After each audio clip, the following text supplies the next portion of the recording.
In the year 2049 a catastrophic event known as Black December plunged the world into turmoil. Billions of people all over the globe were eliminated, and the concept of nations was wiped out of existence. The people who survived slowly gathered into smaller microstates called tribes. As time passed on, these tribes began forming their own way of governance and separate cultural identities. The scene shifts to the year 2071, where three siblings from the Origins tribe, eldest Keanu, middle child Liv, and the youngest Elja are tracking game in the rugged wilderness of the continent of Europa. They are quietly following their prey when suddenly a strange aircraft roars overhead and crashes in the distance. The siblings are totally baffled as they have never seen an aircraft before. While Keanu and Elja want to go forward and investigate the crash site, Liv has a different plan. She insists that they should return to their village to inform the tribal elders first. Meanwhile, at the Crow tribe's base, a high-ranking official named Varvara goes to see their leader, Captain Evar. She informs him that one of her lead squads has successfully shot down an Atlantean hover jet. Unfortunately for them, it has crashed in the southern part of the forest, which falls near the territory of another tribe called the Crimson Tribe. Nonetheless, Ivar desperately wants the Atlantean technology, which he believes is the key to rule the entire continent. He gives Varvara all the resources and orders her to locate the aircraft. Ivar is fully aware that this could spark a war with the Crimsons, but he simply doesn't care. In the meantime, the siblings meet up with their dad, Jakob, who also happens to be the leader of the Origins. They tell him everything that they saw during their hunt earlier. Jakob listens carefully but forbids them from searching for the plane. He points out that the Origins tribe has survived by staying out of the affairs of outsiders. Later that night, a grand party is thrown to celebrate Elja's initiation ceremony into the tribe. Liv uses this opportunity to talk to Jakob about the incident that she saw earlier that day. The father-daughter duo have an intense conversation, and she eventually manages to convince him that they should check the whereabouts of the plane. The next day, Jakob wakes up his children very early in the morning and tells them to gear up. Then, the three siblings and a seasoned tribes member named Mark head towards the crash site. It doesn't take them long to find the plane, but they notice that the pilot is gone. Moreover, the entire body of the aircraft is littered with bullet marks. The kids think that the plane came from the old world, but the adults quickly correct them. None of the elders have ever seen an advanced aircraft like this before. While everyone is busy looking around the wreckage, Elja strays slightly away. He soon comes across a strange black cube, but he keeps it for himself instead of handing it to his dad. Jakob and Mark, on the other hand, decide they'll investigate the site on their own and send everyone else back to the village. However, Elja quietly splits from the group and goes to his secret hideout, which is an abandoned hall. It is revealed that he has forged quite a collection of treasures from the old world, like a keyboard, an iPhone, and a PlayStation. He places the cube among them, but is startled by the sudden sound of coughing. He turns around only to discover that the Atlantean pilot is hiding in one corner of the hall. Despite being severely wounded, the pilot keeps talking about the cube and explains how important it is to his people. Elja is concerned for the stranger's life and wants to go back to the village for medicine. The youngster promises to be back soon, and upon hearing this, the pilot asks Elja to keep his presence a secret. After a while, Elja returns to the village, grabs a bunch of medical supplies, and hides the cube in a chest. Unfortunately, his siblings catch him red-handed and ask him to take them to the pilot. Once they reach the hideout, Liv takes a closer look at the pilot's wounds. She decides that they need to take him back to the village for proper care. The siblings then carry the pilot out, unaware that a crow named Grieta is following them. In the meantime, Jakob and Mark visit the nearby tribe of Little Praha, but nobody comes out to welcome them. They continue to look around only to discover that the whole tribe, along with several Crimson soldiers, have been massacred. One of these soldiers is still barely alive, and he explains they were killed by the crows, who are looking for the Atlantean pilot. Meanwhile, at the village hospital, the doctor says that she has done as much as she can, but the pilot has already lost a significant amount of blood. Once the pilot is all alone, Elja takes the cube to him, and the pilot explains it has a message about a dangerous threat coming from the east. He adds that it must be taken to the Atlantean Ark to warn his people. The cube mustn't fall into the wrong hands, and if Elja wants answers about the causes behind the end of the world, he must help. At that moment, Jakob and Mark come back to the village and warn everyone about the crows. Jakob wants the pilot to leave because he's a threat to the tribe. He also sends a man to pass a warning message to the Crimsons. Jakob then makes everyone grab their weapons to defend their territory. However, before they can proceed further, they hear a scream and soon discover Grieta has arrived with Varvara and an army of crows. Jakob tries to offer the pilot in exchange for peace, but Varvara responds by tossing the head of one of the villagers. Then the crows consume a special gas before attacking and forcing the Origins tribe to fight. As the village succumbs to death and destruction, Alger goes to see the pilot. The youngster sees that the stranger's wounds have gotten worse. Realizing he doesn't have much time left, the pilot programs the cube to respond only to Alger's eyes. The pilot asks the boy to take it to the Atlantean Ark before slowly fading away. Thankfully, Alger escapes with the cube and bumps into Keanu, who tells him the tribe can't win, so he has to run away. Alger proceeds to escape through the forest while Keanu fights the soldiers that try to follow his brother but is captured. On the other hand, Liv fights Grieta, but the latter stabs her and leaves her for dead near a stream. Jakob, who is fighting Varvara, gets distracted by this, and it gives Varvara the opportunity to knock him out. Moments later, Varvara gathers all the survivors to demand information on the cube and even kills one of the prisoners to try to make them talk. She suddenly notices a nervous-looking Keanu and senses he might know something. Upon seeing this, Mark pretends to have some information so that he can take the attention away from Keanu. However, when Varvara asks him what he knows, Mark blatantly insults her. An enraged Varvara wastes no time and kills Mark on the spot. She then turns to Keanu again, but for some reason she has a change of heart and decides to take all the villagers as slaves. The crows leave with the villagers, and only Grieta stays behind to search for the cube. After a while, Liv wakes up and is devastated to discover that her tribe has been massacred. She is trying to process the carnage when she hears Grieta moving nearby. Liv quickly grabs her crossbow, hides behind a column, and waits for the right moment to shoot at her. Once she has injured her target, Liv jumps on Grieta and threatens her into talking. The latter explains the villagers were taken to Braddock, an impenetrable fortress belonging to the crows. Grieta also asks Liv to finish her, but at that moment, Crimson soldiers arrive at the spot. They are led by a young soldier named David, who promises they're here to help. But before anyone can say anything, another Crimson soldier knocks Liv out. On the other hand, Alger takes a break to try to activate the cube, but the mysterious artifact doesn't seem to be working. He makes his way to Little Praha and finds a mysterious truck outside. The youngster decides to search a nearby building for tools, but he quickly discovers that he isn't alone. Fearing for his life, Alger tries to hide, but a tall, rough-looking man named Moses finds him anyway. The man explains he collects and repairs electronics from the old world. He assures Alger that he is not here to kill him,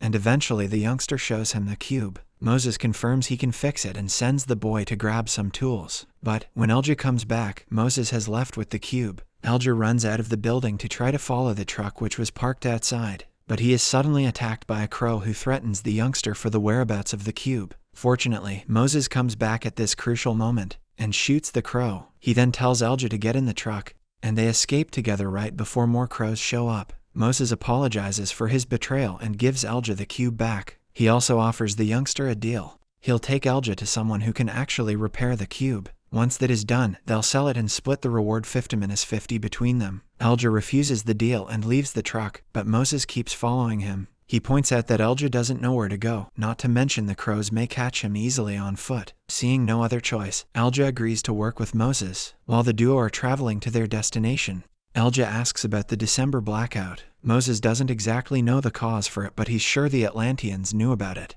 and decided to keep it to themselves. Now their technology is conveniently the only one that works in the new world. Elsewhere, Liv wakes up in a hospital in the Crimson Tribe and finds that her wounds have been taken care of. David explains they had to knock her out so she wouldn't learn of their location, but also assures that she's safe with them. When he asks about what had happened in their village, Liv tells him about the pilot and the plane but not about the cube. Nonetheless, David sends his men to look for any possible information around the crash site. When Liv expresses her wish to save her family, David tells her that they haven't found a way into Braddock City yet. Afterwards, another member named Sam shows her around the Crimson Stronghold, which lies at the border with the Crow territory. Crows are lethal killers, but they keep a strong sense of honor as they never lie or go back on their word. The only way to enter their territory is as a slave or by becoming a member of the Crow tribe. Liv, meanwhile, asks for permission to talk to Grieta, who hasn't said a word to anyone so far. Liv thinks that the prisoner may talk to her because she isn't a Crimson.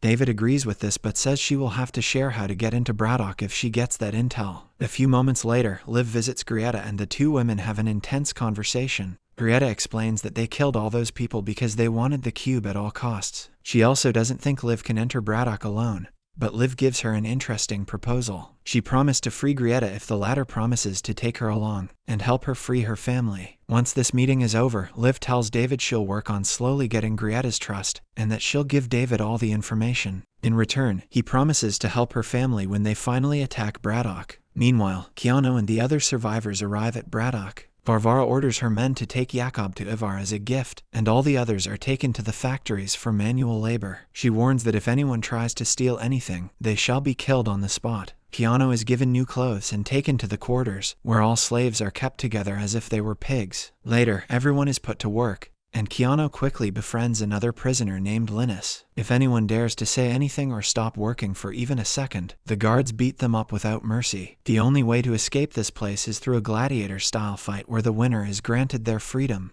To fight in such a match, the slave must be chosen by Varvara. Elsewhere, Liv goes to see Grieta again and tells her she's been accepted as a prison guard by the Crimsons. Unbeknownst to Grieta, Liv has hatched up a plan with David. They will allow Liv to escape with Grieta, and once she reveals the way to Braddock, Liv will alert the Crimsons with a flare. Sometime later, a group of Crimson soldiers return from their expedition with the pilot's body. They report that they couldn't find any wreckage as the plane has been taken by the Crows. Afraid that the Crows may have the cube, David urges Liv to get information from Grieta as soon as possible. The next time Liv visits Grieta, she brings her food and tries to ask a few questions. But Grieta sees right through the act and refuses to cooperate. Later, Liv discovers that there's a tunnel outside the building that takes her to Grieta's cell. This discovery gives her an idea, and she immediately goes to see David. Liv then announces that she wants to join the Crimsons, as long as she's allowed to see Grieta one more time. Moments later, David escorts Liv to the prison, but the latter quickly flips the script. Liv manages to steal David's gun and whacks him with it before tying him up in a nearby cell. Then, Liv frees Grieta using David's key, and guides her at gunpoint to the tunnel she saw earlier. Following this, Liv guides Grieta through the tunnel, but as soon as they get out of it, she pushes Liv to the ground. Grieta then snatches the gun after a while, hands it back to Liv because as a true crow, she wants to keep her word. While the two women make their way through the forest, Liv says she would do anything to save her family. Grieta commends her loyalty and points out that Liv would make an excellent crow. Liv sees an opportunity and asks Grieta where she should go if she wants to join the Crows. Grieta, who now fully trusts Liv, finally gives her the details on what road leads to Braddock. To her utter horror, Liv suddenly takes out a flare and shoots it at the sky to alert the Crimsons of their location. It is revealed that all this has been part of her plan with David. The Crimson soldiers quickly arrive at the spot and capture Grieta and take the two women back to their base. Once they are safely back, David compliments Liv for her courage, and the two of them end up making love that night. Meanwhile, at the factory, Linus accidentally drops his tools during work and gets beaten up by the guard for it. Keanu comes to his defense, but the guard beats him too and throws him to the floor in the process. This allows Keanu to notice that some slaves are stealing equipment from the factory. That night, while everyone is sleeping, Keanu pretends to be asleep and notices those same slaves giving the stolen equipment to a guard. The very next morning, Keanu asks Linus to get him a meeting with Varvara. Hours later, Linus calls Keanu to a private area, saying Varvara is waiting for him. Unfortunately for the youngster, this turns out to be a trap as Linus is also cooperating with the smugglers. The thieving slaves want to silence Keanu, and so one of them throws him into the pool. Keanu has no choice but to defend himself using a shard of glass he finds in the water. He manages to kill the slave right before the guards arrive to arrest them all. Soon afterwards, Keanu is taken to see Varvara, and he uses the chance to tell her what he saw. However, a guard, who had also been working with the smugglers, tells a completely different story. Varvara believes her warrior over a slave and orders Keanu to be killed as punishment. In the meantime, Moses takes Elja to see one of his ex-girlfriends named Amina, who is a mechanic by profession. Amina initially refuses to fix the cube but changes her tune when Moses promises her 10% of the profits. She then starts working on the cube, but despite doing all she can't seem to make it work. This is when Elja takes the cube and activates it by scanning his eyes. The cube starts floating and shows them a giant hologram of the Atlantean pilot in some weird area. Unfortunately, the cube shuts down before they can understand what they're seeing. Following this, Amina takes a new look and discovers that the cube's fusion module isn't repairable. The only person who could get them such a rare piece is a man named Braca, who runs the trading post in the southern regions. Moses doesn't want to go to Braca because he owes him money, and they'll be kicked out. This makes Elja furious, and he stomps out of the room. Moses follows him, and Elja shares that this is important to him because of his family. Amina decides to share a rare tablet from the old world, plus a bunch of other artifacts so that Moses can pay his debt. Eventually, the three of them agree to leave together and head to the old trading post. However, at that moment, a bunch of crows show up and Amina is forced to fight them alone so that Moses and Elja get a chance to escape. They run to the truck, but a crow jumps on them. A struggle ensues and Moses manages to push him off with his weapon before driving away. Back in Braddock, Keanu is taken away to be executed, but the ceremony is suddenly interrupted by Varvara. She reveals that she checked the dead slave's body and found stolen equipment. She concludes that Keanu was telling her the truth, and now the guard must die in his place. In a brutal display of dominance, Varvara makes the guard stab himself in the heart. Then, she sends Linus and the other thief to their deaths, while she orders Keanu to be sent to her estate. After a while, Keanu arrives at Varvara's luxurious home, where he meets a young man named Duyat, and the other slaves that live there. These are Varvara's favorite men, and they're kept here to keep her company, and not to fight in an arena like Keanu wanted. When it's time for dinner, Keanu puts on the new uniform but refuses to wear makeup like the other men in the villa. He also refuses to eat or make conversation, which frustrates and excites Varvara at the same time. She throws Keanu's food to the floor and makes another slave eat it like a dog. Then she sends everyone away except for Keanu, which only makes Duyat jealous. Keanu is taken to Varvara's room where she rips his clothes off by force. Then Varvara pushes him to the bed to take advantage of him while keeping a blade against his body. The next morning, a jealous Duyat sarcastically congratulates Keanu for getting Varvara's attention. However, Keanu isn't flattered and points out they're still slaves with a slightly different job. The next day, Varvara takes her slaves to a special party that Ivar is throwing with his inner circle. At the party, the leader of the crows congratulates Varvara for recovering the plane, but reminds her the cube is more important. As he walks away, Keanu is shocked to see his father, Jakob, as one of Ivar's slaves. Varvara tells Keanu that she likes him, and that night, she takes him to see a fight. The battle between the slaves is brutal, and when the winner is decided, she gets her freedom by becoming a crow and choosing a new name. After the fight, they return to the estate, and Varvara asks Keanu about Jakob. Keanu, however, pretends he was just his leader and nothing else. Then Varvara asks him to tell her sad stories of her childhood because they excite her. This time, Keanu pretends he wants to spend the night with her to start gaining her trust. Meanwhile, Liv is given a crimson uniform and a weapon of choice and formally inducted into the tribe. She then joins David to hear about the plan, which David hasn't told the higher-ups about. When the team is ready to go, they suddenly find the exits blocked by soldiers from the capital, and Cameron, the leader of the Crimsons. Cameron is against warmongering, so he considers David a traitor for going against Crimson principles. David immediately says everyone here is under his orders, and only he should get arrested. After driving for a while, Alja and Moses stop to rest and meet with a family that's escaping from the east. Just like the pilot said, there's a threat called black swarms coming to Europa. Everyone that sees it dies. But the family can't offer more details because their English isn't very good. Sometime later, they make it to the trading post, and the guards aren't happy to see Moses. However, they quickly allow him to come in when they learn he's come to pay. Alja and Moses are taken to see Braca, who has an office with a huge collection of technology from the old world. Moses shows the rare tablet Amina gave him, pointing out it's much more expensive than what he owes, and asks for a module in return. Braca is suspicious of such a request and makes his guard grab Alja. Unfortunately for the two visitors, the guard searches Alja's bag and finds the cube. Braca decides to keep it and kicks Moses and Alja out. Meanwhile, Liv continues to work as a prison guard and brings food to David, who explains Cameron must be stopped. Their leader wants to negotiate a truce with the crows, but David thinks they're butchers and will only take control of the other tribes. He asks Liv to kill Cameron in order to save her family, and in return he promises that his men will help her. Moments after the visit, Liv has a secret meeting with Sam,